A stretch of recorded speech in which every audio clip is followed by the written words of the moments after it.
আসসালামু আলাইকুম ওয়া রাহমাতুল্লাহি ওয়া বারাকাতুহু। আলহামদুলিল্লাহ, আমরা এখন মসজিদের ছাদের উপরে আছি। তো আজকে আমরা মসজিদের ছাদের উপরে উঠে আপনাদেরকে একটা ইনশাআল্লাহ সঙ্গীত শোনাবো। আর আশা করা যায় আমরা যে আনন্দ উপভোগ করছি, আমাদের আনন্দ উপভোগের সাথে সাথে আপনারাও শরীক থাকেন। এই জন্য আবু হানিফ আছে, অনেক সুন্দর করে গজল বলতে পারে, মাঝে মধ্যে স্মরণ করে। তো তার পিছনে আছে আদেল হাসান। ও ছেলেটা গজল না পারেও মাঝে মাঝে একটু করে বলার চেষ্টা করে। তো ঠিক আছে, আমি এখন আপনাদেরকে একটা সঙ্গীত পুরোটা বলার সময় নেই, একটু একটু করে শুনে আপনাদের দুই শোনাই, একটু একটু শোনাই।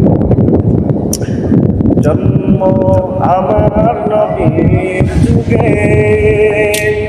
হলে কেমন হতো,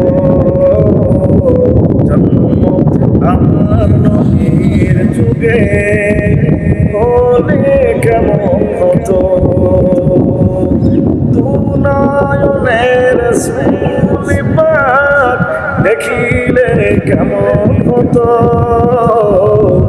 দুনয়নের রাসূল পাক দেখিলে কেমন হতো, জন্ম আমার নবীর যুগে হলে কেমন হতো।